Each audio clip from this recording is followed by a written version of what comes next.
मम्मा हमारी जाति कौन सी है? रुको, इसका जवाब मैं देती हूँ। आपको पता भी है क्या ऐसी फालतू में ज्ञानी बाबा बन रही हो? तरीके से पूछना है तो पूछ, वरना भाग यहाँ से। प्लीज बताइए गुरुदेव, मैं आपके चरणों में हूँ। ठीक है, चल अब आराम से बैठ और सुन मेरी बात।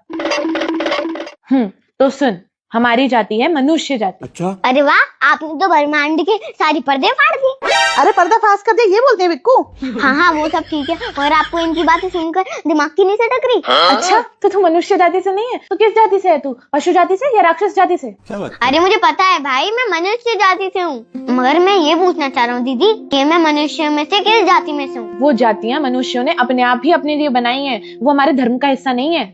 आपका मतलब ये सारे लोग हमारे धर्म के नहीं है? नहीं है। जो इंसान अपनी जाति को अपने धर्म से बड़ा मानता है, वो इस धर्म का नहीं है।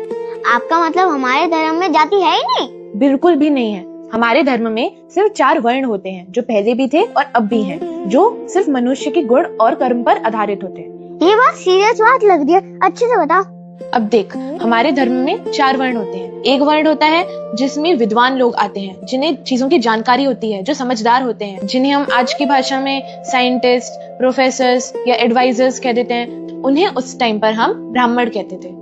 और दूसरा वर्ण होता है क्षत्रिय वर्ण, जिसमें वो लोग आते हैं जो काफी बलशाली होते हैं, स्ट्रांग होते हैं, और जिन्हें अपने प्राणों को त्याग करने में कोई समस्या नहीं होती है।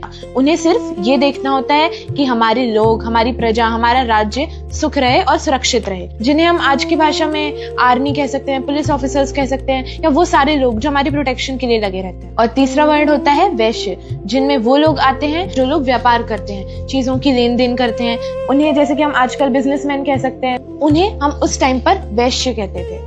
और चौथा वर्ण होता है शूद्र वर्ण, जिनमें वो लोग आते हैं जो अपनी शारीरिक सहायता की मदद से पैसे अर्न करते हैं। जैसे कि आज के टाइम पर इंजीनियर्स होते हैं, क्योंकि वो अपनी एक एक काम में माहिर होते हैं। इंजीनियर्स बहुत सारे होते हैं ना, कोई सॉफ्टवेयर इंजीनियर, आर्किटेक्चरल इंजीनियर, उन्हें हम शूद्र वर्ण में रखते हैं। और ये वर्ण किसी को ऊंचा या नीचा दिखाने के लिए नहीं थे, ये सिर्फ मनुष्य जो काम करता है, जिस काम में माहिर है, जो काम कर सकता है, उसके आधार पर बताने के लिए होते हैं। हाँ ये तो मैं समझ गया, मगर हम कौन से वर्ण में आते हैं दीदी?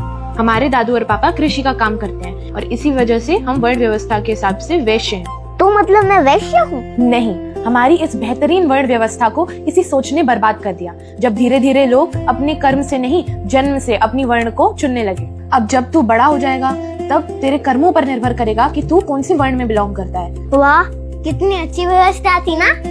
और पता है इससे भी सुंदर चीज क्या थी? अगर एक ही परिवार में 4 बच्चे हो, तो चारों वर्ण के हो सकते थे। कितनी सुंदर चीज है कि एक ही परिवार में 4 वर्ण के बच्चे, पर इतनी सुंदर वर्ण व्यवस्था को हमने अब बर्बाद कर दिया।